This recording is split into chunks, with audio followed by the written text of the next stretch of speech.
একবার কল্পনা করুন আপনি জীবিত থাকাকালীন ধীরে ধীরে পাথরে পরিণত হচ্ছেন। বিষয়টি কেমন সাংঘাতিক ভয়ঙ্কর, তাই না? আমার আপনার কাছে যেটা কল্পনা, সেটাই ছিল হ্যারি ইস্টল্যাকের জীবনের বাস্তবতা। পেনসিলভেনিয়ার একজন মানুষ যার ছিল পৃথিবীর বিরল রোগগুলির মধ্যে একটি, ফাইবোডিপ্লাসিয়া ওফিসিক্যান্স প্রোগ্রেসিভা বা FOP। এই ব্যাধি এতটাই অবাস্তব ছিল, শুনলে পৌরাণিক কাহিনীর মতো মনে হয়। এবার বলি এই রোগের ফলে কি হয়। FOP আক্রান্ত ব্যক্তিদের পেশি, শরীরের নরম সংযোগকারী টিস্যুগুলি ধীরে ধীরে হাড়ে রূপান্তরিত হয়। মানে শরীর তার চারপাশে এমন একটি দ্বিতীয় কঙ্কাল তৈরি করে যা কখনোই সরানো যাবে না। ছেলেবেলা থেকেই হ্যারির এই লক্ষণগুলি দেখা দিতে শুরু করে। এরপর বছরের পর বছর ইঞ্চি ইঞ্চি করে এই রোগ তাকে আরও গ্রাস করতে থাকে।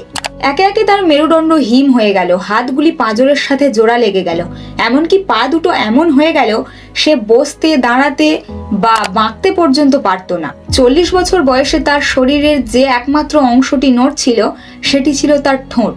তিনি ছিলেন জীবন্ত হাড়ের খাঁচার মধ্যে জীবিত একজন মানুষ। 1973 সালে তার জীবনের শেষের দিকে তিনি এমন এক সিদ্ধান্ত নিয়েছিলেন যা সবাইকে অবাক করেছিল। যে জিনিসটি তার সম্পূর্ণ কঙ্কালকে ধ্বংস করেছিল, তিনি সেই জিনিসটি অর্থাৎ হাড় দান করেছিলেন, যাতে বিজ্ঞানীরা FOP সম্পর্কে ঘনিষ্ঠভাবে অধ্যয়ন করতে পারেন। আজ হ্যারির দেহাবশেষ ফিলাডেলফিয়ার মুটার মিউজিয়ামে সংরক্ষিত আছে, যা বিশ্বের সবচেয়ে গুরুত্বপূর্ণ চিকিৎসা নমুনাগুলির মধ্যে একটি। বিশ্বজুড়ে গবেষকরা সেখানেই ছুটে যান, কারণ FOP সম্পর্কে অন্য পুস্তকের চেয়ে হ্যারির দেহ সবচেয়ে বেশি শিখিয়েছে।